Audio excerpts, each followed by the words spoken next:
नमस्कार विद्यार्थियों, e learning के यूट्यूब प्लेटफॉर्म पर पॉलिटिकल साइंस क्लासेज के इस चैनल में आपका बहुत बहुत स्वागत है। विश्व की विभिन्न राजनीतिक प्रणालियों के अध्ययन के पश्चात अब हम भारतीय राजनीतिक व्यवस्था की ओर बढ़ते हैं और आज हम एक नए टॉपिक के साथ चर्चा करेंगे।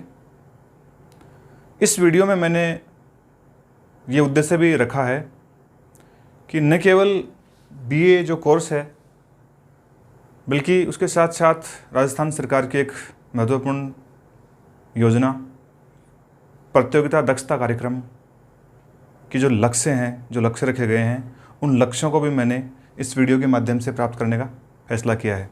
आज का ये वीडियो व्याख्यान 2 भागों में होगा।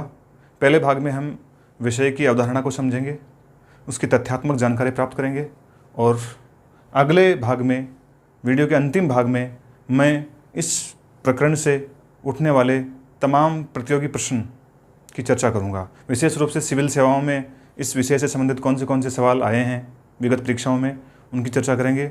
विभिन्न जो राज्य लोक सेवाएँ की विभिन्न परीक्षाएँ हैं, उनसे कौन से सवाल आए हैं, उनका भी हम अध्ययन करेंगे। तो मोटे तौर पर इस चैप्टर से जो पुराने सवाल आए हुए हैं उनकी संख्या 10-15 के आसपास है, हम उनको भी डिस्कस करेंगे और नए सवाल कौन से बन सकते हैं प्रतियोगी परीक्षाओं के लिहाज से, वो भी हम डिस्कस करेंगे। तो आज का हमारा जो टॉपिक है वह है भारतीय संविधान की प्रस्तावना। जैसे कि आप देख पा रहे हैं, भारतीय संविधान की प्रस्तावना है। मैंने वाइट बोर्ड पे एक तरफ समझाने के लिए आपको पहले से इसको उल्लेखित कर दिया है। हम भारतीय संविधान की प्रस्तावना है उसको दोनों व्यू से पढ़ेंगे, अवधारणा के स्तर पर, तथ्य के स्तर पर और विशेष रूप से प्रतियोगी परीक्षाओं के लिहाज से भी इस टॉपिक से, इस प्रकरण से कितने सवाल बन सकते हैं, इस बात को हम ध्यान में रखेंगे। तो भारतीय संविधान की प्रस्तावना, प्रीमेबल। भारतीय संविधान की प्रस्तावना है वो हम लोग उसकी शुरुआत यहाँ से करेंगे कि प्रस्तावना भारतीय संविधान में जो आई है, प्रस्तावना को हमने भारत के संविधान में शामिल किया है, उसको हम कहाँ से लेके आए हैं। क्या प्रस्तावना का जो विचार है भारतीय संविधान में शामिल करने का, वो भारतीय मौलिक विचार है या विश्व के विभिन्न संविधानों की जो तुलनात्मक अध्ययन हमने किया है उनमें भी कहीं प्रस्तावना का उल्लेख मिलता है। ये हमारे लिए महत्वपूर्ण रहेगा जानना। तो हम जानते हैं कि प्रस्तावना है वो भारतीय संविधान में कहाँ से आई। तो एक सबसे इम्पोर्टेंट सवाल आपको मैं पहले बता चुका हूँ कि विश्व का पहला लिखित संविधान या विश्व का प्राचीनतम लिखित संविधान है वो अमेरिकन संविधान है। तो दुनिया का सबसे प्राचीन लिखा हुआ संविधान है वो अमेरिकन संविधान है। और निश्चित सी बात है कि संविधान जहाँ लिखा होगा, प्रस्तावना लिखी होने जाने की गुंजाइश वहीं होगी। तो निश्चित रूप से दुनिया के पहले लिखित संविधान अमेरिकन संविधान में प्रस्तावना शामिल की गई थी। और प्रस्तावना भारत के संविधान में शामिल की जाए, ये विचार है, ये अमेरिकन राजनीतिक प्रणाली से भारतीय राजनीतिक प्रणाली में आया है। तो हम ये कह सकते हैं कि प्रस्तावना का जो विचार भारतीय संविधान में है वो अमेरिकन संविधान से लिया गया है। नंबर 1 बात। नंबर 2 बात, हम ये देखते हैं कि प्रस्तावना का विचार हमने वहाँ से लिया है, लेकिन प्रस्तावना की जो भाषा है, प्रस्तावना की जो भावना है, वो जो संविधान में शामिल की गई है, जो यहाँ पे लिखी हुई है, ये भावना और ये जो भाषा है, इसको प्रस्तुतिकरण करने का जो ढंग है वो हमने ऑस्ट्रेलिया के संविधान से भारतीय संविधान में शामिल किया है। ये 2 तथ्य अपने लिए महत्वपूर्ण है जो जानना आवश्यक है आपके लिए। देखिए, प्रस्तावना, दूसरा नाम इसका उद्देशिका भी है। प्रस्तावना या उद्देशिका का अर्थ क्या है? उद्देशिका से हम जान पाएंगे, प्रस्तावना का दूसरा नाम जब उद्देशिका है तो उद्देशिका को हम ये बोल सकते हैं बिल्कुल साधारण शब्दों में, उद्देश्यों की घोषणा करने वाली। तो हम ये मानते हैं कि प्रस्तावना जो भारतीय संविधान की है वो भारतीय संविधान के उद्देश्य क्या हैं, एम क्या हैं, लक्ष्य क्या हैं, उनकी घोषणा करती है। अगर ऐतिहासिक दृष्टि से हम देखें तो हम ये देखेंगे कि प्रस्तावना का जो विचार संविधान सभा में आया है वो किस तरह से आया और किस तरह से इम्प्लीमेंट हुआ। संविधान सभा में जब संविधान सभा की बैठकें चल रही थी, संविधान निर्माण का कार्य चल रहा था, तब संविधान सभा का विचार, माफ़ कीजिएगा, प्रस्तावना का जो विचार है या उद्देशिका का जो विचार है वो किस तरह से यहाँ पे प्रस्तुत हुआ संविधान सभा में। तो आपने नाम सुना होगा, उद्देश्य प्रस्ताव। उद्देश्य प्रस्ताव भारतीय संविधान निर्मात्री सभा की जो प्रथम बैठक हुई थी वो 9 दिसंबर 1946 को हुई थी और बैठक के केवल 4 दिन पश्चात ही 13 दिसंबर 1946 को पंडित नेहरू के द्वारा उद्देश्य प्रस्ताव संविधान निर्मात्री सभा के समक्ष रखे गए थे। उद्देश्य प्रस्ताव इस नवनिर्मित या निर्माणाधीन संविधान के जो उद्देश्य हैं उन पर प्रकाश डाल रहा था और उद्देश्य प्रस्ताव यहाँ पे रखे गए विशुद्ध बहस विमर्श और तर्क वितर्क के पश्चात अंतोतगत्वा 22 जनवरी 1947 को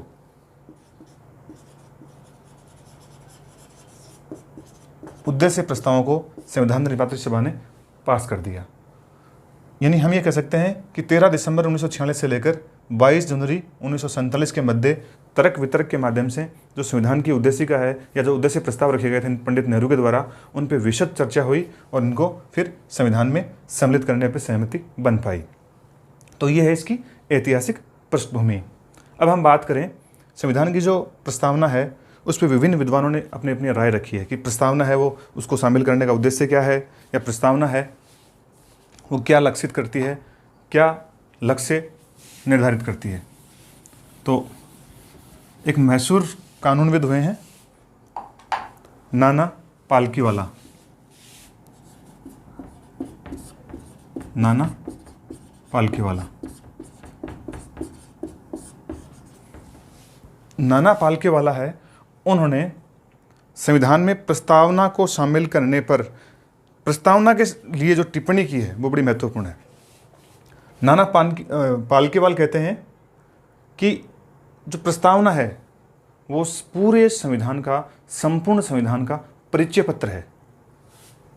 परिचय पत्र यानी संविधान का परिचय पत्र।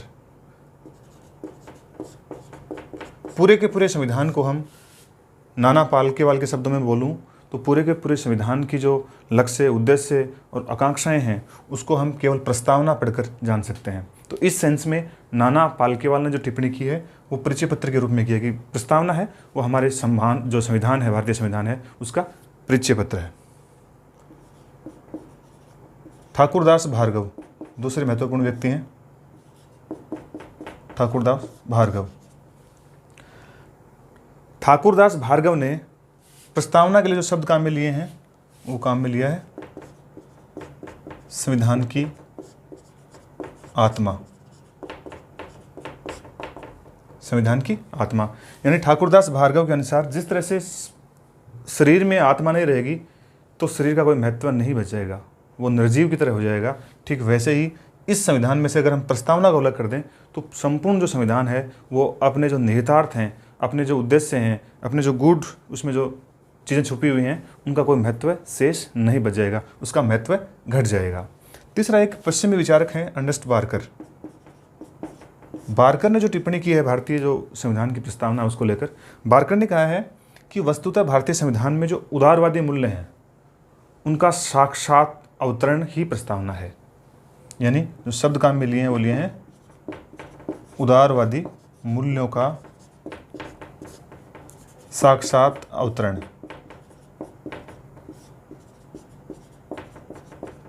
अर्थात जो प्रस्तावना की भाषा है और जिसमें जो अलंकारिक शब्द काम में लिए गए हैं जिनको हम पढ़ेंगे थोड़ी देर में, उनको बार्कर के अनुसार उदारवादी मूल्यों से प्रेरित बताया गया है।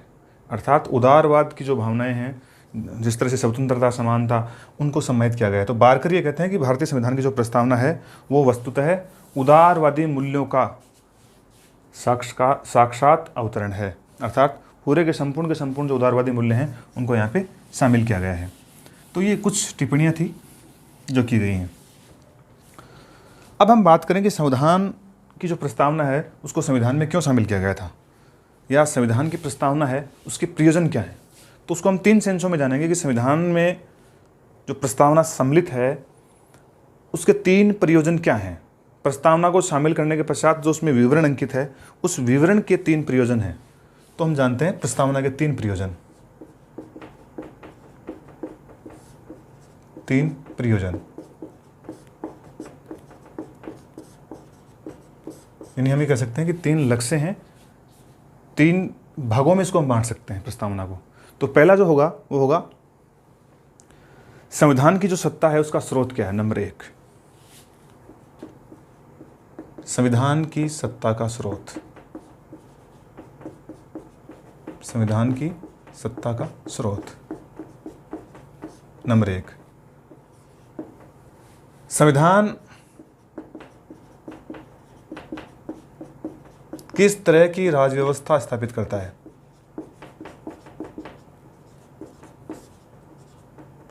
संविधान किस तरह की राज्य व्यवस्था स्थापित करता है। और नंबर 3, जो संविधान राज्य व्यवस्था स्थापित करता है उसके लक्ष्य क्या हैं, उसके उद्देश्य क्या हैं। तो राज्य व्यवस्था के लक्ष्य क्या है। देखिए, संविधान की प्रस्तावना को अगर एक बार हम दोहराएं तो हम ठीक से इसको जान पाएंगे। हम भारत के लोग भारत को एक संपूर्ण प्रभुत्व संपन्न समाजवादी पंथ निरपेक्ष लोकतांत्रिक गणराज्य बनाने के लिए और इसके समस्त नागरिकों को सामाजिक आर्थिक और राजनीतिक न्याय, विचार अभिव्यक्ति धर्म विश्वास व उपासना की स्वतंत्रता, प्रतिष्ठा एवं अवसर की समता प्राप्त कराने के लिए तथा व्यक्ति की गरिमा और राष्ट्र की एकता तथा अखंडता सुनिश्चित करने वाला बंधुत्व बढ़ाने के लिए दृढ़ संकल्पित होकर अपने इस संविधान सभा में आज दिनांक 26 नवंबर 1949 ईस्वी मिति मार्क्सिस शुक्ल सप्तमी संवत 2006 विक्रमी को एतद द्वारा इस संविधान को अंगीकृत, अधिनियमित और आत्मार्पित करते हैं। अगर हम देखें इसमें तो प्रस्तावना के 3 प्रयोजन। पहले प्रयोजन की बात करूं, संविधान की सत्ता का स्रोत क्या है। संविधान जो अपने आप में शक्तियाँ अर्जित करता है और वो जो शक्तियाँ अर्जित कर रहा है उसकी स्रोत कहाँ से आएंगे। तो देखो, हम पहली लाइन को अगर हम पढ़ेंगे तो हम ठीक से समझ पाएंगे। हम भारत के लोग, यानी संविधान जो सत्ता प्राप्त कर रहा है उसका स्रोत क्या है, भारत के लोग हैं, आम जन है, भारत के नागरिक हैं। तो संविधान की सत्ता का स्रोत क्या हो गया, भारत के लोग लिख सकते हैं हम इसको, हम भारत के लोग की बजाय भारत के लोग। फिर संविधान किस तरह की राज्य व्यवस्था की स्थापना करता है। संविधान जो है वो किस तरह की राज्य व्यवस्था की स्थापना करेगा। तो देखो, राज्य व्यवस्था जो स्थापित होगी वो कैसी होगी, समाजवादी पंथ निरपेक्ष लोकतांत्रिक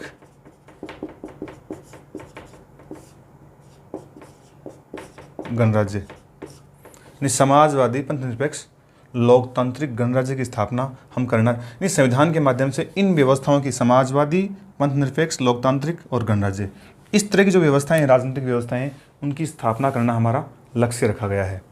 फिर नंबर 3, राज्य व्यवस्था के लक्ष्य क्या रहेंगे, यानी ये जो व्यवस्थाएं स्थापित होंगी, राजनीतिक व्यवस्थाएं, इनके लक्ष्य क्या होंगे, ये कौन से लक्ष्यों को प्राप्त करेंगी। तो देखो, लक्ष्य जो होंगे उनको हम लिखेंगे न्याय, स्वतंत्रता, समता, यानी इन ये जो लक्ष्य हैं इनको स्थापित, बंधुत्व है, व्यक्ति की गरिमा, राष्ट्र की एकता और अखंडता, ये लक्ष्य रखे गए हैं।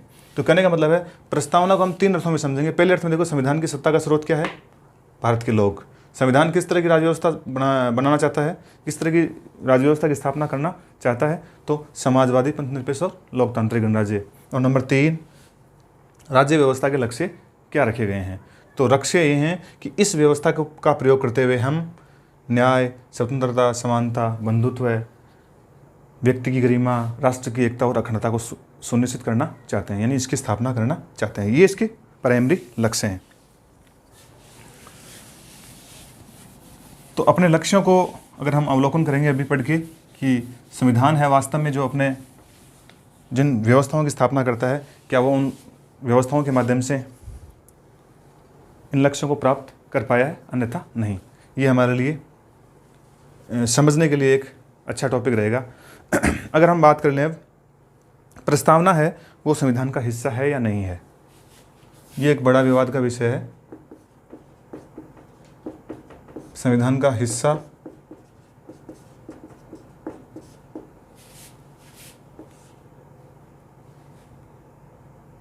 अथवा नहीं,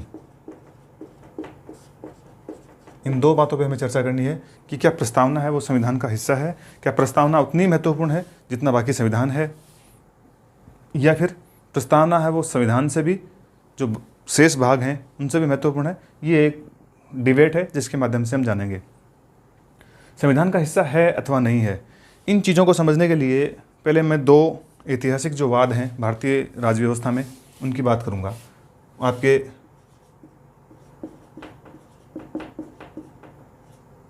बेरूबारी या बेरूबाड़ी वाद, ये ध्यान रखना है एक तो आपको 1960, और एक अति महत्वपूर्ण है केशवानंद भारतीवाद, ये है 1973 का। इन दो वादों के माध्यम से हम ये ठीक से समझ पाएंगे कि क्या प्रस्तावना जो है वो संविधान का हिस्सा है अथवा नहीं है, क्या उसमें कॉन्ट्राडिक्शन है, क्या पुरानी स्थिति क्या थी, पुरानी मान्यताएं क्या थी, और आज की वर्तमान स्थिति क्या है। क्या हम इसको संविधान का हिस्सा मान सकते हैं या संविधान से भी ऊपर मान सकते हैं या महत्वपूर्ण मान सकते हैं, ये देखना है हमें। तो पहले हम समझते हैं बेरूबारीवाद को। देखिए, बेरूबारी जो वाद है वो दरअसल में, बेरूबारी एक गांव का नाम है, एक क्षेत्र का नाम है। ये बेरूबारी जो क्षेत्र था ये विभाजन के समय पाकिस्तान के पास जाने के बजाय भारत के पास बच गया था। आज का जो बांग्लादेश है वो, जहाँ पे आज बांग्लादेश है, वो कभी प्राचीन काल में यानी 1971 से पहले हम ये कह सकते हैं वो पूर्वी पाकिस्तान था। और ये जब भारत का विभाजन हुआ तो बेरूबारी जो एरिया है, जो क्षेत्र है, वो चला गया था, बेरूबारी जो एरिया था वो चला गया था पाकिस्तान के पास। लेकिन बेरूबारी जो कस्बा है, शहर है, उसकी अधिकतम जो पॉपुलेशन है वो भारत के पास बच गई थी। तो ऐसी विकट स्थिति बन गई थी कि बेरूबारीवाद की जो भौगोलिक स्थिति ऐसी बन रही थी कि उसको पाकिस्तान में जाना चाहिए था। यानी यहाँ के लोगों को सुविधा कब होती, जब वो पाकिस्तान में मिलते। ये कॉन्ट्राडिक्शन इसलिए भी पैदा हो गया कि एक तो जो बेरूबारी है, इसके लोग जैसे बेरूबारी कस्बे में रह रहे हैं तब तक तो वो उसमें भारत में है, लेकिन उनके जैसे खेत, नगर, शहर अगर बाहर निकलेंगे तो वो पाकिस्तान का एरिया है। ये एक्चुअल में ये समस्या इसलिए पैदा हुई थी क्योंकि जो रेड क्लिफ आयोग था जिसने भारत और पाकिस्तान की सीमाएं तय की थी, रेड क्लिफ आयोग ने क्या किया कि सीमा निर्धारण करने के लिए हर स्थान पर वो लोग भौतिक रूप से उपस्थित नहीं हुए, बल्कि मानचित्र के माध्यम से उन लोगों ने सीमा को निर्धारित कर दिया। और मानचित्र में भी इस तरह से निर्धारित किया कि जो सीमावर्ती एरिया थे उनमें जो पुलिस चौकियां थी, उन पुलिस चौकियों को मानचित्र पे मिला दिया गया। जैसे मान लीजिए एक पुलिस चौकी यहाँ पे थी, एक यहाँ पे थी, एक यहाँ पे थी, एक यहाँ पे थी, तो इस तरह से इनको मिला दिया, इस तरह से। तो जो विभाजन हुआ उस विवाद में ये बेरूबारी जो क्षेत्र था ये भौगोलिक रूप से भारत में शामिल हो गया। लेकिन इसकी भौगोलिक स्थिति ऐसी थी कि पाकिस्तान अगर पूर्वी पाकिस्तान में रहता तो ये यहाँ के लोगों को ज़्यादा सहूलियत होती। तो इस तरह से 1958 में एक इस विवाद को लेकर एक एग्रीमेंट हुआ, नेहरू फिरोज नून। नेहरू 1958 में, पंडित जवाहरलाल नेहरू भारत के प्रथम प्रधानमंत्री और फिरोज खान नून पाकिस्तान के प्रधानमंत्री, इनके बीच में इस बात को लेकर सहमति बनी कि जो बेरूबारी क्षेत्र है ये पाकिस्तान को दे दिया जाए।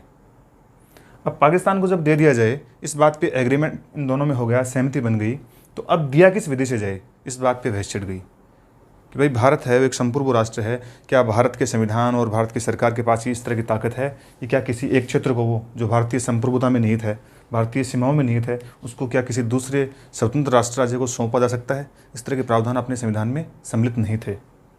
तो इन लोगों ने बेरूबारी को पाकिस्तान को सौंपने के लिए ये तरीका निकाला कि आप जानते हैं कि देखो जो अनुच्छेद 3 है, अनुच्छेद 3 है भारतीय संविधान का, उसके तहत संसद है वो भारत के किन्हीं राज्यों की सीमाओं में परिवर्तन कर सकती है।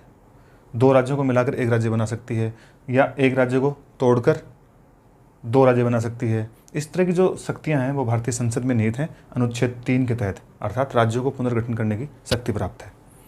तो इस तरह की जो पुनर्गठन जब संसद करती है तो हम समझते हैं पॉलिटिकल साइंस के हिसाब से कि इसके लिए संविधान को संशोधित करने की आवश्यकता नहीं होती है। अनुच्छेद 3 में जो प्रक्रियाएं हैं उनके लिए संसद को साधारण बहुमत से ही का काम करना होता है, कोई विशेष बहुमत या राज्यों की स्वीकृति की आवश्यकता नहीं होती है। अतः इसको हम संविधान संशोधन की परिभाषा में नहीं लाएंगे। यानी अनुच्छेद 3 के तहत अगर हम बात कर लें, जैसे राजस्थान है, राजस्थान से कोई दूसरा राज्य बनाना हो तो उसके एक भाग को, मारवाड़ को, या हम कह सकते हैं हाड़ौती को तो संसद एक साधारण विधेयक के माध्यम से ये काम कर सकती है और एक नए राज्य का गठन कर सकती है, तो उसकी सीमाओं में परिवर्तन कर सकती है। लेकिन ये मामला अलग हो गया था क्योंकि बेरूबारी था वो भारतीय सीमाओं के अंदर निहित था और इस बेरूबारी को हम भारतीय सीमाओं में परिवर्तन करके पूर्वी पाकिस्तान को या पाकिस्तान को सौंपने जा रहे थे। तो ये जो निर्धारित प्रक्रिया है ये इसमें काम में नहीं आ रही थी। अब ये विवाद का विषय बन गया कानूनी रूप से। जब विवाद का विषय बना तो तत्कालीन जो राष्ट्रपति थे उन्होंने भारतीय संविधान के अनुच्छेद 143 है, वो राष्ट्रपति की सलाहकारी शक्तियों पे से जुड़ा हुआ अनुच्छेद है 143। इसके तहत, इस अनुच्छेद के तहत भारत के जो राष्ट्रपति हैं वो सुप्रीम कोर्ट से किन्हीं कानूनी मामलों पर सलाह मांग सकते हैं। यद्यपि ये बात सत्य है कि ये सलाह जो दी गई है इसको मानने के लिए राष्ट्रपति बाध्य नहीं है, तो सलाह मांग सकते हैं। और ठीक वैसा ही हुआ बेरूबारी मामले में। राष्ट्रपति ने अनुच्छेद 143 के तहत सुप्रीम कोर्ट से सलाह मांगी। सुप्रीम कोर्ट ने उन्हें बताया कि भाई ये जो मामला पूरा का पूरा है ये आप संविधान संशोधन के माध्यम से निपटा सकते हो। तो 9वां संविधान संशोधन हुआ 1960 में, 9वां 1960 में, और ये बेरोबारी क्षेत्र था, ये पाकिस्तान को सौंप दिया गया, यानी पूर्वी पाकिस्तान को दे दिया गया, भारत से निकल गया। अब प्रश्न ये पैदा होता है कि जो विवाद खड़ा हुआ था वो विवाद कहाँ खड़ा हुआ था? विवाद ये खड़ा हुआ था कि भारत के जो संविधान की प्रस्तावना है उसमें एक महत्वपूर्ण शब्द की ओर ध्यान दीजिए आप, एकता, राष्ट्र की एकता। तो कतिपय लोगों के विचार थे कि राष्ट्र की एकता है, जो प्रस्तावना में निहित राष्ट्र की एकता, अगर बेरोबारी क्षेत्र है वो पाकिस्तान को दे दिया जाएगा तो ये राष्ट्र की एकता है ये टूट जाएगी, राष्ट्र की एकता है वो बनी नहीं रह पाएगी। एकता का मतलब है कि एक सीमाओं में बंधा हुआ है राष्ट्र। लेकिन फिर भी इस विवाद के पश्चात भी सुप्रीम कोर्ट में जब ये वाद गया तो सुप्रीम कोर्ट ने माना कि जो प्रस्तावना है उसमें लिखा हुआ है, लेकिन संविधान के किसी आर्टिकल का यह उल्लंघन नहीं है। यानी बेरूबारी को जब पाकिस्तान को सौंपा गया तो किसी उपलब्ध संवैधानिक प्रावधान का उल्लंघन नहीं हुआ है सुप्रीम कोर्ट के अनुसार। और सुप्रीम कोर्ट ने यह माना कि संविधान की जो प्रस्तावना है वो संविधान का भाग नहीं है। ये हमें ध्यान रखना है। तो ये इंपॉर्टेंट सवाल है प्रतियोगी परीक्षाओं के हिसाब से कि किस बात में ये निर्धारित हुआ कि संविधान की प्रस्तावना वो संविधान का भाग नहीं है। तो ये बेरूबारी वाद है। अब हम अगले वाद की ओर बढ़ते हैं, केशवानंद भारती वाद की ओर। केशवानंद भारती वाद में क्या होता है और किस तरह से ये मान लिया गया कि प्रस्तावना है वो संविधान का हिस्सा है या नहीं है, क्या माना जाएगा इसमें, ये देखते हैं हम लोग। केशवानंद भारती, इसका पूरा वाद का नाम है केशवानंद भारती बनाम केरल राज्यवाद। 1973 का मामला है और इस वाद में जो फैसला आता है वो आता है 24 अप्रैल 1973 को। देखिए, केशवानंद भारती वाद को हम समझें इससे पहले हम एक वाद को और समझेंगे संक्षिप्त में, बहुत ज़्यादा टाइम नहीं लगाएंगे। 1967 का 1967 का एक वाद था गोलकनाथवाद। इस गोलकनाथवाद में सुप्रीम कोर्ट के 11 जजों की एक बेंच ने यह फैसला सुनाया था कि संसद संविधान के हिस्से को अपनी मन मर्जी के मुताबिक या उपलब्ध जो उपबंध हैं अनुच्छेद 368 और अनुच्छेद 13 का प्रयोग करके नहीं बदल सकती है। अर्थात संसद की संविधान संशोधन करने की जो शक्तियां हैं उन शक्तियों को सीमित किया गया था गोलकनाथवाद में। हमारी जो विधायिका है जो संविधान में संशोधन करती है उसकी शक्तियों पर रोक लगाई गई थी। यानी गोलकनाथवाद यह कहता है कि संसद है उस संविधान के किसी भी भाग में संशोधन नहीं कर सकती। किसी भी भाग का मतलब है कि जहां मर्जी हो संसद की वहां पे संशोधन नहीं कर सकती। यानी संविधान में संशोधन करने की जो संसद की शक्तियां हैं वो अपरिमित नहीं है, असीमित नहीं है। तो ये फैसला था। 1973 में जो फैसला आता है उसकी मैं बात करता हूँ।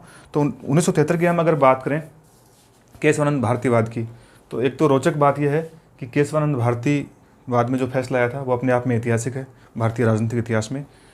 केशवानंद भारती जो हैं उनका निधन अभी रविवार को ही हुआ है, 2 दिन पहले ही, 6 सितंबर 2020 को।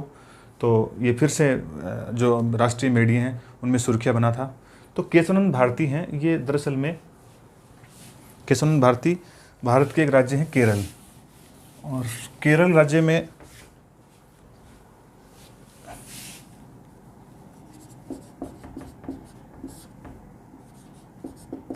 इनका मठ स्थापित था, इन धार्मिक गुरु थे, यानी शंकराचार्य के द्वारा स्थापित जो विभिन्न मठ थे उनमें से किसी एक मठ के ये मालिक थे। और उस मठ के अधीन की जो संपत्ति थी उसका पूरे के पूरे संपत्ति का जो प्रबंधन था वो इनके हाथ में था। तो केरल में इनके मठ के पास जो संपत्ति थी उस संपत्ति को मैं अगर बात करूं तो केरल सरकार ने, जो उस समय तत्कालीन मुख्यमंत्री थे वो थे नंबूद्रिपाद, इस सरकार ने अपने एक कानून के माध्यम से, संपत्ति से जुड़े हुए कानून के माध्यम से इस मठ की संपत्ति या जो मठ का ट्रस्ट था जो संपत्ति का परिचालन कर रहा था उसकी शक्तियां अपने हाथ में ले ली। इस मामले में केशवानंद भारती अपने एक वकील नाना पालकीवाला के माध्यम से केरल पहुंचे, केरल हाई कोर्ट में पहुंचे, और केरल हाई कोर्ट में उन्होंने संपत्ति के संपत्ति का जो इस तरह से गवर्नमेंट के द्वारा हस्तांतरण हुआ था अब स्वयं के पास, यानी मठ की संपत्ति थी, उसको गवर्नमेंट ने जब अपने यहाँ पे एक्वायर किया तो उसके खिलाफ ये केरल हाई कोर्ट में पहुंचे, और केरल हाई कोर्ट में इनको कोई रिलीफ नहीं मिली।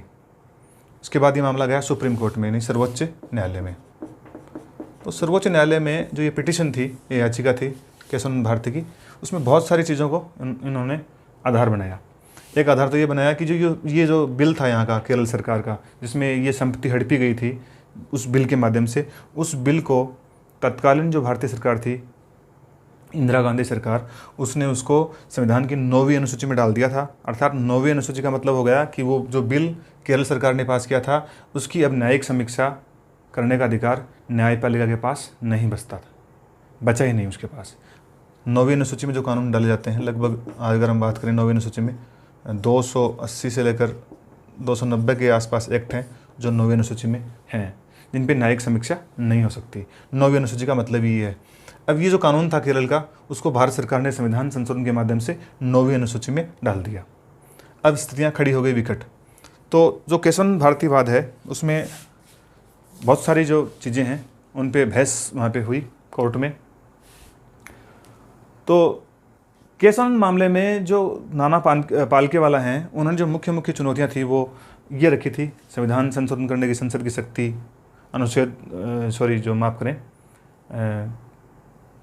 जो अनुसूची 9 है, शेड्यूल 9 है, जिसमें ये कानून डाले गए थे, उस पर भी जिक्र हुआ था। अंत में इस केस का जो फैसला आया था वो 7-6 के बहुमत से आया था, 7-6 के बहुमत से। यानी उस समय अगर हम बात करें, तत्कालीन जो सुप्रीम कोर्ट था 1973 के दिन, उसमें कुल 13 न्यायाधीश थे उस समय, और टोटल के टोटल न्यायाधीश थे वो एक बेंच के रूप में इकट्ठे हुए थे और इस महत्वपूर्ण मामले में अपना फैसला सुनाया था। और इस फैसले में उन्होंने ये सुनाया था कि संविधान में संशोधन करने की जो संसद की शक्ति है वो वास्तविक है और संविधान के अनुसार है, कानून के अनुसार है। अर्थात उन्होंने 1967 के गोलकनाथ केस को पलट दिया। 1967 के गोलकनाथ केस में ये तय हुआ था कि संविधान में संशोधन करने की संसद की शक्तियाँ वो असीमित नहीं हैं, या वो संविधान में संशोधन करने की असीमित शक्तियाँ धारित नहीं करती है। इस फैसले को पलट दिया। केशवानंद भारतीवाद में फैसला ये आया कि संसद संविधान के किसी भी भाग को संशोधित कर सकती है। संसद को ये शक्ति है वो अनुच्छेद 13 और 368 में निहित प्रावधानों के अनुसार है, लेकिन संसद संविधान के किसी ऐसे भाग को संविधान संशोधन से परिवर्तित नहीं कर सकती जो कि संविधान का मूल ढांचा है। तो बेसिकली हमें ये समझना है कि केशवानंद भारती जो बात था उसमें संविधान का जो मूल ढांचा था वो हमारे सामने आया था। सबसे पहले न्यायालय ने परिभाषित किया था कि संविधान का मूल ढांचा है। संविधान के जो मूल ढांचा है उसके बारे में जब इस केस में परिभाषित किया गया कि संविधान का मूल ढांचा संशोधन करने की शक्ति है वो किस तरह से है, तो उसमें न्यायालय ने ये परिभाषित किया कि संविधान का मूल ढांचा है वो हम समय समय पर परिभाषित करेंगे। जब ये जानना चाहा सामने वाले पक्ष ने कि वास्तव में संविधान का मूल ढांचा क्या है जिसकी आप बात कर रहे हो, जिसमें आप संशोधन के लिए मनाही कर रहे हो, तो वो है क्या वास्तव में, तो माननीय सुप्रीम कोर्ट ने कहा कि समय समय पर हम अपने निर्णयों के माध्यम से ये बताते रहेंगे गवर्नमेंट को कि बेसिक स्ट्रक्चर है या जो आधारभूत ढांचा है संविधान का वो क्या है। कुल मिलाकर संसद ने ये माना, माफ़ करें, सुप्रीम कोर्ट ने ये माना इस मामले में कि संविधान में संशोधन करने की संसद की शक्ति है, वो कानून के अनुसार वैध है और वो कि संसद है वो संविधान के किसी भी भाग में संशोधन कर सकती है, यहाँ तक कि प्रस्तावना में भी संशोधन कर सकती है। तो देखिए, जब ये शब्द कहाँ मिल गया है कि प्रस्तावना में भी संशोधन कर सकती है, तो देखो यहाँ पे अपने आप परिभाषित होता है कि केशवानंद भारतीवाद में प्रस्तावना को संविधान का हिस्सा मान लिया गया है।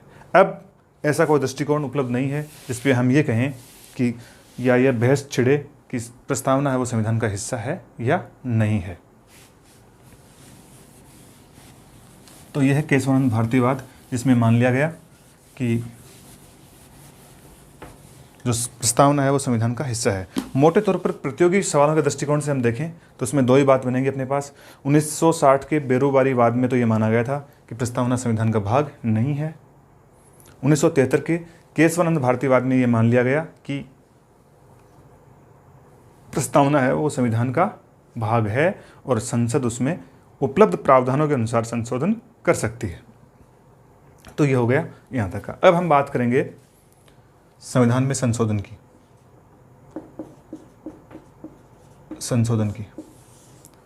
तो देखो 1973 में तो ये फैसला आया 24 अप्रैल 1973 को कि संविधान का जो प्रस्तावना है वो संविधान का हिस्सा है, और 42वां संशोधन हुआ संविधान में 1976 में, और संविधान की प्रस्तावना में 3 नए शब्द जोड़ दिए गए: समाजवादी, पंथ निरपेक्ष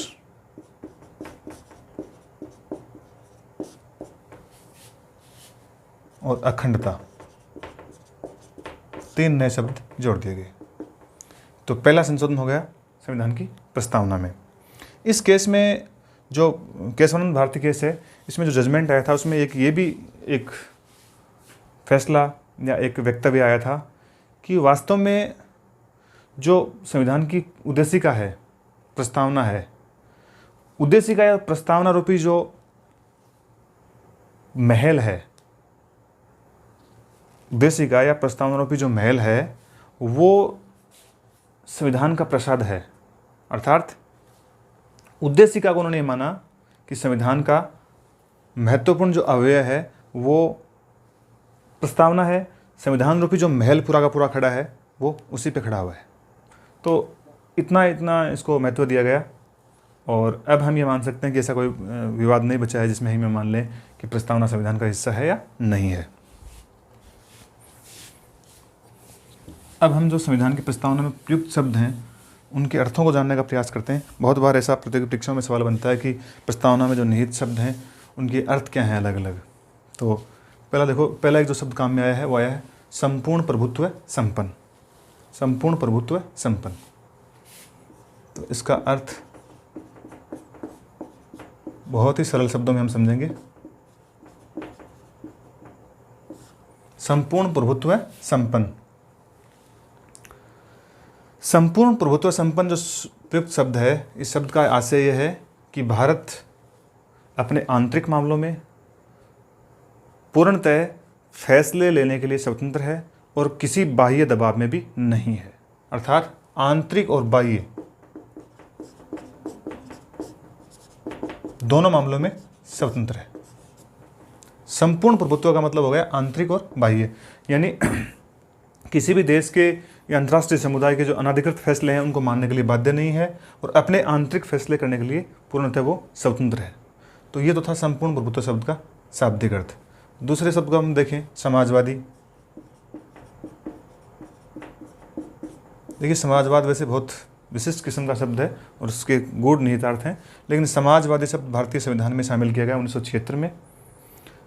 ऐसा नहीं है कि समाजवादी शब्द को शामिल नहीं किया गया था, उससे पहले भारतीय जो सिस्टम था वो समाजवादी नहीं था, समाजवादी ही था, लेकिन ये शब्द था वो औपचारिक रूप से जोड़कर उस समाजवादी जो ढांचा है उसकी पुष्टि कर दी गई है।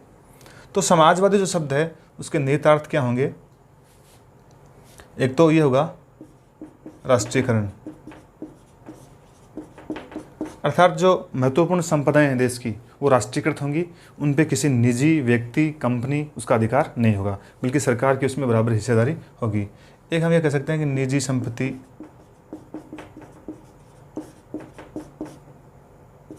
का जो सहअस्तित्व है उसको भी स्वीकार कर लिया गया।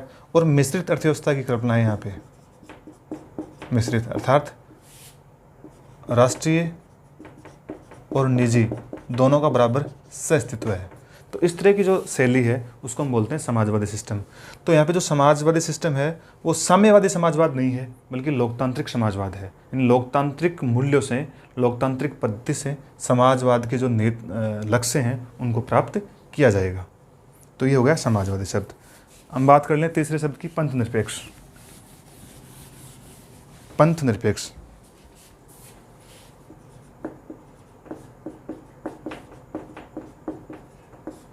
देखिए, पंथ निरपेक्ष के स्थान पे कई बार आप परीक्षाओं में धर्मनिरपेक्ष शब्द देखते हैं, लेकिन इसकी जो उचित परिभाषा है, ठीक जो परिभाषा है इसकी, वो पंथ निरपेक्ष के रूप में ही है। तो वो पंथ निरपेक्ष का मतलब होता है कि राज्य यानी भारत है या भारत का संविधान और उसको इम्प्लीमेंट करने के लिए जो सरकार है वो किसी राज्य विशेष के साथ अटैचमेंट उसका नहीं होगा। पंथ निरपेक्ष का मतलब ये मतलब कदापि नहीं है कि अधार्मिक या नास्तिक। पंथ निरपेक्ष का मतलब ये नहीं है कि राज्य है वो अधार्मिक है, धर्म विरोधी है, इसका मतलब ये नहीं है। नहीं, इसका मतलब ये है कि जो राज्य हैं, उसके लोग और उसकी जो सरकार है वो नास्तिकता को बढ़ावा देगी। अर्थात राज्य है वो किसी भी धर्म के संरक्षण के लिए विशेष प्रयत्न नहीं करेगा, बल्कि अपने यहाँ पे अपने जो राष्ट्र है उसमें जो धर्म विद्यमान है या जो पंथ संप्रदाय विद्यमान है उनके लिए बराबरी का भाव रखेगा। तो यह है पंथ निरपेक्षता। तीसरी हम अगर बात कर लें तो लोकतांत्रिक।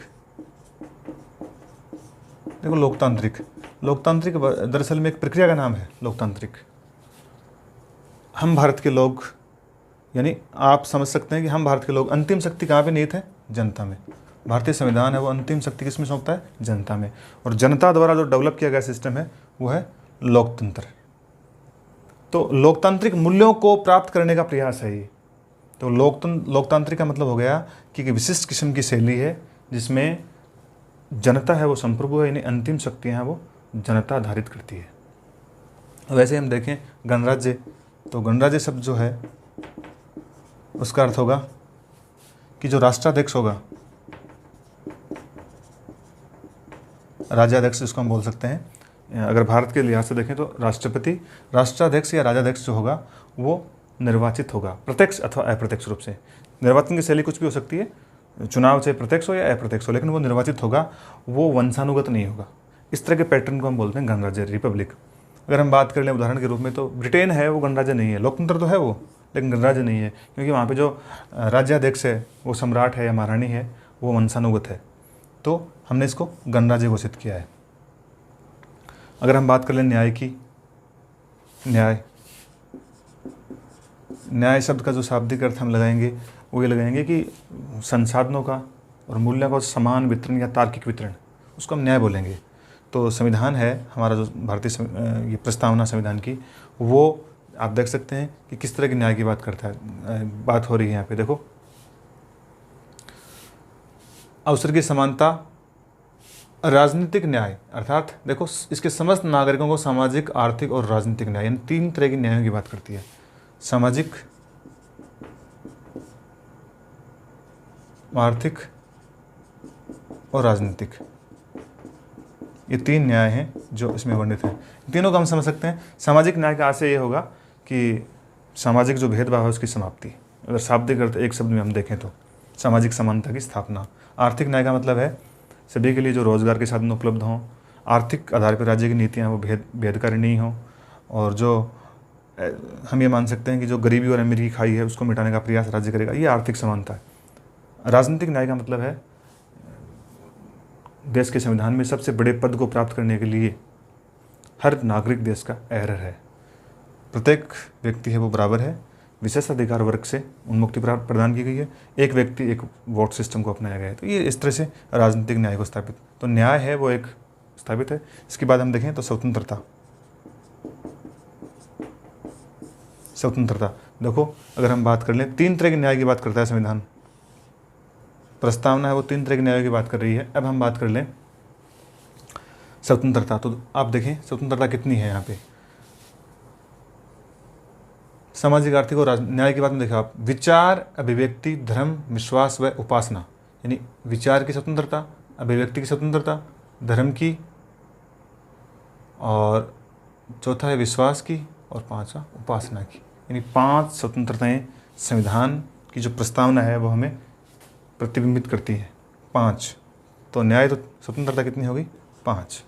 तो स्वतंत्रता का मतलब है व्यक्ति के विवेकानुसार उसकी जो मूलभूत प्रतिभाएं हैं उनका दमन किए बिना उनको समान रूप से जीवन जीने के लिए स्वतंत्र छोड़ देना। ये स्वतंत्रता की एक दशा है जिसका यहाँ पे जिक्र किया गया है। स्वतंत्रता के साथ समता है, समता, समानता से भी बोल सकते हो आप। तो समता को अगर हम देखेंगे तो देखें आप, प्रतिष्ठा एवं अवसर की समता, 2 तरह की समताओं की बात की गई है, प्रतिष्ठा और अवसर। तो समता कितनी है? 2 तरह की। प्रस्तावना 2 तरह की समताओं को प्राप्त करने के लिए हमें निर्देशित कर रही है। समता के पश्चात अगर हम देखें तो बंधुत्व है, भाईचारा जिसको हम बोल सकते हैं। बंधुत्व है, इसका क्या अर्थ होगा? भाईचारा। बंधुत्व देखें आप, राष्ट्र की एकता तथा अखंडता सुनिश्चित करने वाला बंधुत्व है। यानी ऐसा भाईचारा जो राष्ट्र की एकता और अखंडता को बनाए रख सके, उसको डेवलप करने के लिए या उसको प्राप्त करने के लिए संविधान और उसकी प्रस्तावना है वो अपने लक्ष्यों को प्राप्त करेंगी। तो यह है बंधुत्व है। तो ये जो लक्ष्य हैं ये प्राप्त किए गए हैं। अब मैं आपको इसमें इस टॉपिक से बनने वाले जो कंपटीशन के लिहाज से सवाल हैं उनका कुछ जिक्र करूँगा। कौन जो सवाल हैं, अधिकांश सवाल जो मैं जिक्र कर रहा हूँ वो किसी प्रतियोगी परीक्षा में पूछे जा चुके हैं। देखिए, एक तो बहुत मेजर और मैं कह सकता हूँ कि बहुत बार रिपीट होने वाला सवाल है, ये है हम भारत के लोग। हम भारत के लोग, ये शब्दावली है, ये कहाँ से ली गई? हम भारत के लोग, भारतीय संविधान की प्रस्तावना में वाक्यांश हम भारत के लोग किस देश के संविधान से लिया गया है? आंसर आएगा अमेरिका। अमेरिका। देखिए, अगर आप अमेरिकन संविधान की प्रस्तावना को देखते हैं, आप उसको पढ़ते हैं तो आप पढ़ेंगे we the people of United States, हम संयुक्त राज्य अमेरिका के लोग। सेम शब्दावली है, वहीं से अमेरिकन संविधान शुरू होता है, वहीं से भारतीय। और ये मैं पहले बता चुका हूँ, दुनिया का सबसे प्राचीन लिखित संविधान है। हम भारत के लोग जो वाक्यांश है वो अमेरिका से प्रेरित है। दूसरी अगर मैं बात करूं तो एक ये स्वतंत्रता, समानता और बंधुत्व है। ये 3 शब्दों को देखें आप, स्वतंत्रता, समता और बंधुत्व है। ये तीनों शब्द, स्वतंत्रता, समता, बंधुत्व है। हम ये नहीं कहेंगे कि ये जो 3 शब्द हैं ये फ्रांस के संविधान से लिए गए हैं।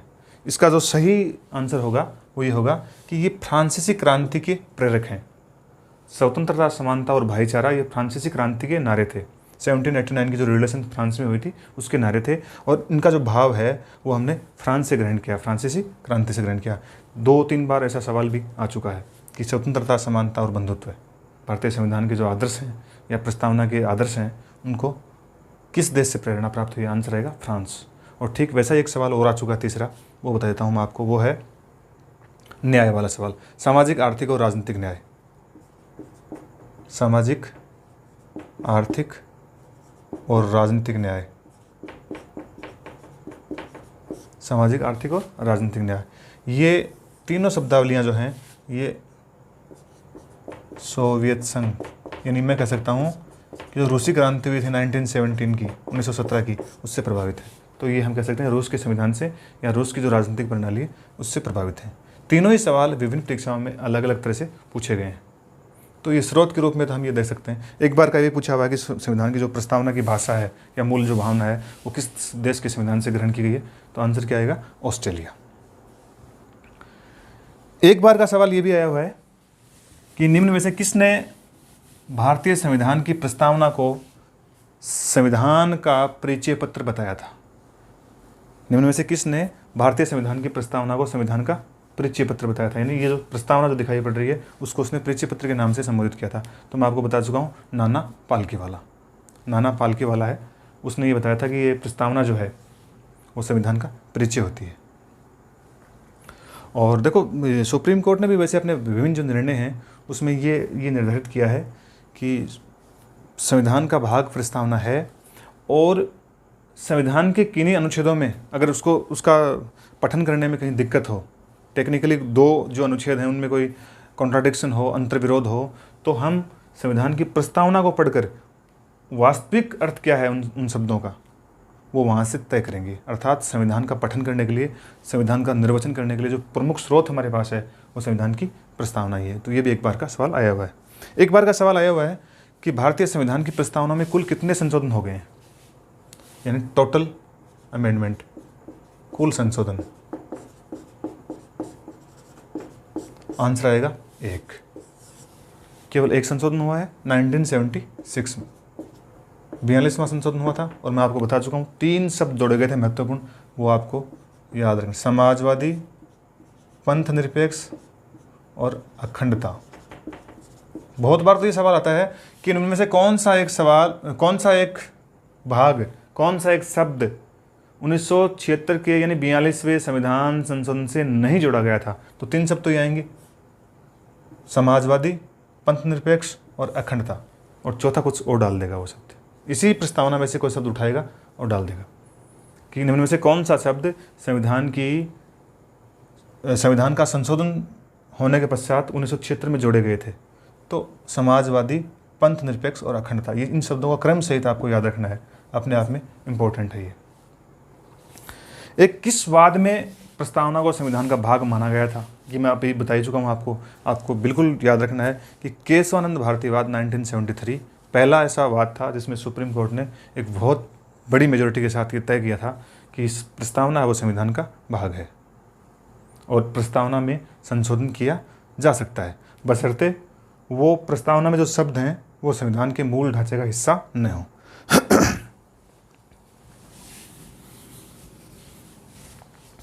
अगले प्रश्न की बात करूं मैं तो देखें, एक बार का सवाल जो आया हुआ वो ये आया हुआ है कि भारतीय संविधान में जो मूल्य हैं जिनको प्राप्त करने का प्रयास किया गया है उन मूल्यों का क्रम क्या है, मूल्य और उनका क्रम, यानी कौन से मूल्य हैं। तो देखो आप, जो बहुत अगर मैं बात कर लूँ तो जो मूल्य हैं, जो उद्देश्य हैं, जो प्राप्त करने लायक हैं, उनमें बता दूँ आपको। देखो, न्याय के बाद में आप हो न्याय, विचार, अभिव्यक्ति, धर्म, विश्वास व स्वतंत्रता, दूसरा मूल्य। ये अमूर्त मूल्य है अपने आप में। न्याय, स्वतंत्रता, समता 3 नंबर पे। फिर आप आगे चलेंगे, नंबर 4 बंधुत्व है। यानी इनका क्रम क्या है, पहले स्थान पे ये आता है सबसे पहले, 2 पे ये है, 3 पे ये है और 4 पे ये है। तो हम ये कह सकते हैं कि जो मूल्यों का जो सही क्रम है वो क्या होगा, न्याय, स्वतंत्रता, समता और बंधुत्व है। अब इन्हीं को एग्जामिनर है वो घुमा के पूछता है कि भारतीय संविधान की उद्देशिका में या प्रस्तावना में निहित मूल्यों का उचित क्रम है या सही क्रम है। तो ये न्याय पहले आएगा, स्वतंत्रता बाद में, समता, बंधुत्व है। इन सभी सवालों के आंसर देने के लिए मैं जो आपको बता रहा हूँ, इसके लिए हमें ये ज़रूरी है कि संविधान की प्रस्तावना अपने शब्दों में हम इसको याद रखें, इसको बिल्कुल स्मरण में रखें। हम संविधान की प्रस्तावना को अगर हम पढ़ पा रहे हैं उत्तर देते समय, तो मैं आपको निश्चित रूप से कह सकता हूँ कि आप प्रस्तावना जब आपको ठीक से याद है तो उस प्रस्तावना से पूछे गए प्रत्येक सवाल का आप ठीक से उत्तर दे पाओगे। तो न्याय, स्वतंत्रता, समता और बंधुत्व है, ये इनका उचित क्रम है। अगले सवाल की मैं बात कर लूँ तो कितनी न्याय है, न्यायों का भी क्रम पूछा हुआ है। तो देखो, आप अभी बात कर चुके हैं हम सामाजिक, आर्थिक और राजनीतिक न्याय। सामाजिक न्याय है वो 1, आर्थिक 2 और राजनीतिक 3। अब सवाल इस तरह से आता है कि भारतीय संविधान की प्रस्तावना में कौन से न्याय के मूल्य निहित नहीं हैं या कौन से निहित हैं। तो बेसिकली यही आता है कि कौन सी न्याय का वर्णन नहीं किया गया है। तो सामाजिक न्याय है, आर्थिक न्याय है और राजनीतिक न्याय है। फिर उसमें चौथा ऑप्शन आ सकता है धार्मिक न्याय, सामाजिक न्याय, धार्मिक न्याय। चौथा ऑप्शन, अधिकतर सवालों में ये हुआ है कि निम्न में से कौन सी न्याय की स्थापना भारतीय संविधान की प्रस्तावना नहीं करती है। तो उसमें आंसर रहेगा सामाजिक करती है, आर्थिक करती है और राजनीतिक। चौथा ऑप्शन जो डाला जाएगा धार्मिक न्याय, या हम कह सकते हैं कि और किसी भी तरह के न्याय का प्रकार डाल दो आप, व्यक्तिगत न्याय, कुछ भी डाल दो आप, तो ये सामाजिक, आर्थिक और राजनीतिक न्याय। और इनको क्रम से याद रखना है, सबसे पहले सामाजिक न्याय, उसके बाद आर्थिक, तीसरा राजनीतिक। सामाजिक, आर्थिक और राजनीतिक। क्रम के आधार पर एक सवाल आता है, वो आता है ये अंगीकृत, अधिनियमित और आत्मार्पित। इन तीनों का क्रम पूछता है वो बार बार परीक्षा में कि भारतीय संविधान में जो प्रयुक्त शब्दावली है, अंत की जो लाइनें हैं, अंगीकृत, अधिनियमित और आत्मार्पित, तो किस शैली में, ये किस क्रम में इन शब्दों का उल्लेख किया गया है। तो कई बार वो अधिनियमित, अंगीकृत, आत्मार्पित, कई बार आत्मार्पित, अंगीकृत, अधिनियमित, इस तरह से वो युग्म बना के कन्फ्यूज़ करने का प्रयास करता है। लेकिन हमें इसको ठीक से याद रखने के लिए समझना है कि देखो, अंगीकृत का मतलब होता है स्वीकार करना। तो पहले हम किसी भी चीज़ को स्वीकार करेंगे, फिर अधिनियमित करेंगे, लागू करेंगे उसको। तो स्वीकार करेंगे फिर लागू करेंगे। और आत्मार्पित यानी अपने को अर्पित करते हैं। तो ये हमें क्रम याद रखना है, अंगीकृत, अधिनियमित और आत्मार्पित। ये भी इम्पोर्टेंट है। फिर देखो, एक बार करके सवाल भी आया हुआ है कि भारतीय संविधान की प्रस्तावना के बारे में ये टिप्पणी किसने की थी कि भारतीय संविधान की प्रस्तावना है वो उदारवादी मूल्यों का साक्षात अवतरण है। आंसर आएगा बारकर की ये टिप्पणी थी कि भारतीय संविधान की जो प्रस्तावना में निहित शब्द हैं, जिन शब्दों का जिक्र हम कर रहे हैं ना बार बार, न्याय, स्वतंत्रता, समानता, बंधुत्व, ये, तो उसको उदारवादी मूल्यों के रूप में परिभाषित किया है किसने? बारकर ने। एक अगर हम थोड़ा सा स्तर को उसको ऊपर उठा के देखें तो सिविल सेवा परीक्षाओं में जो प्रीलिम्स है, प्रारंभिक परीक्षा है IAS की, उसमें एक सवाल पूछा हुआ है, उसका मैं जिक्र करता हूँ आपके सामने। थोड़ा सा अपने आप में डिफिकल्ट है लेकिन और सवाल बन सकता है। देखो, Golaknath case, Berubari case, Kesavananda case, Golaknath, Berubari, Kesavananda और एक सज्जन सिंह केस, सज्जन सिंह बनाम राजस्थान सरकार, ये केस था। तो इन केसों के साथ वो पूछता है कि एक तरफ युग्म दिए गए हैं 4 ऐतिहासिक वादों के, और एक तरफ उन वादों से निकलने वाले निर्णय या जो टिप्पणियाँ वो दी गई हैं। तो देखो टिप्पणियाँ हैं, वो देखो आप, गोलकनाथ केस की जो टिप्पणी आई थी वो आया था अपरिवर्तनीय, प्रस्तावना के बारे में। गोलकनाथ मामले में प्रस्तावना को अपरिवर्तनीय बताया गया था, क्योंकि देखो गोलकनाथवाद क्या कर रहा था, मैं अभी चर्चा कर रहा था आपके सामने। गोलकनाथवाद संविधान संशोधन की संसद की शक्तियों पर रोक लगाता है, तो अपरिवर्तन मान लिया इसको कि परिवर्तन नहीं कर सकता। फिर देखो केशवानंद भारतीवाद में ये माना गया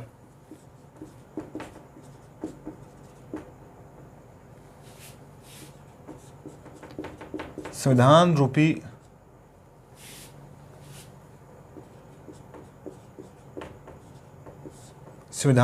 प्रसाद की नींव, इस तरह के शब्द काम में लिए थे कि जो प्रस्तावना है वो संविधान रूपी जो महल है, या संविधान जो रूपी महल है उसकी नींव है, नींव के समान है। अगर हम प्रस्तावना को हटा देंगे तो महल गिर जाएगा, यानी प्रस्तावना को संविधान से हटाएंगे तो महल अपने आप गिर जाएगा। बेरूबारी मामले में जो फैसला आया था, उसको बेरूबारी मामले में ये कहा गया था कि संविधान निर्माताओं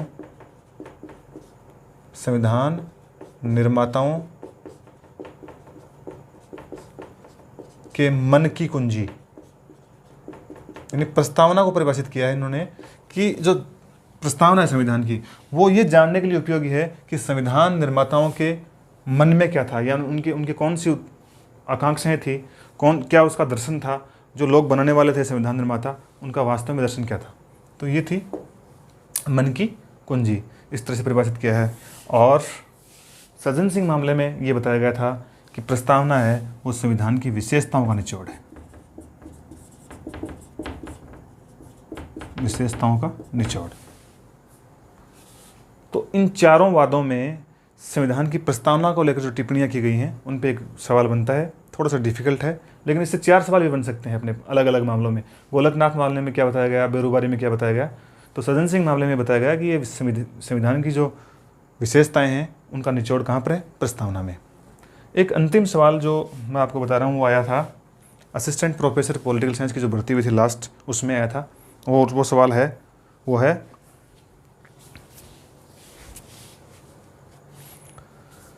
प्रस्तावना का कौन सा उद्देश्य, भारतीय संविधान की प्रस्तावना का कौन सा उद्देश्य व्यक्तिवाद एवं समष्टिवाद के मध्य सामंजस्य को सुनिश्चित करता है।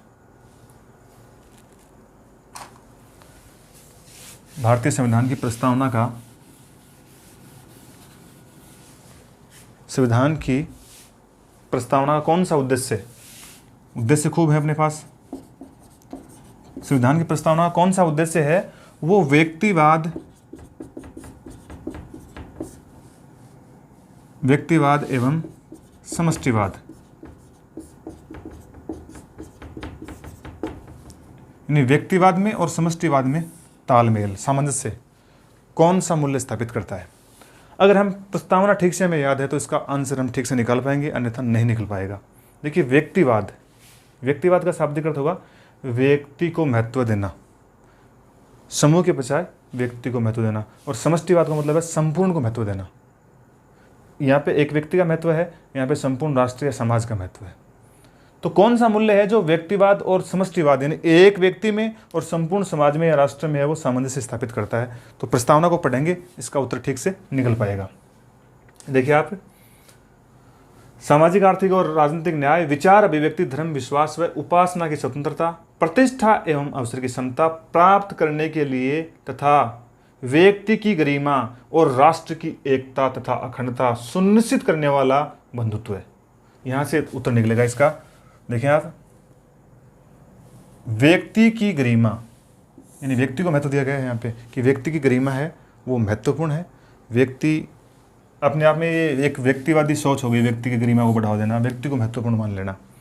व्यक्ति की गरिमा और राष्ट्र की एकता, राष्ट्र की एकता, तो राष्ट्र की एकता का मतलब है संपूर्ण राष्ट्र के रूप में, यानी समष्टि, संपूर्ण राष्ट्र। तो व्यक्ति की गरिमा और राष्ट्र की एकता तथा अखंडता सुनिश्चित करने वाला बंधुत्व है, यानी ऐसा बंधुत्व है जो व्यक्ति और राष्ट्र में तालमेल पैदा कर दे। तो इस तरह का बंधुत्व बढ़ाने के लिए दृढ़ संकल्प हुए हैं। तो इसका आंसर आएगा बंधुत्व। ये भी अपने आप में गहरा सवाल था, लेकिन हम जान पाए हैं कि व्यक्तिवाद और समष्टिवाद के मध्य संविधान की प्रस्तावना का जो मूल्य है वो है बंधुत्व है, जो इनमें सामंजस्य या तालमेल पैदा करता है। तो ये थी आज के इस टॉपिक की महत्वपूर्ण बातें। मैं अपेक्षा करता हूँ आपसे कि आपने ठीक से इस वीडियो व्याख्यान को देखा होगा, सुना होगा, और विशेष रूप से अवधारणा के स्तर पे आपने इन शब्दों के अर्थ जाने होंगे, और प्रतियोगी परीक्षाओं के लिहाज से आपने जो महत्वपूर्ण सवाल हैं उनको भी चिन्हित कर लिया होगा। बहुत बहुत धन्यवाद।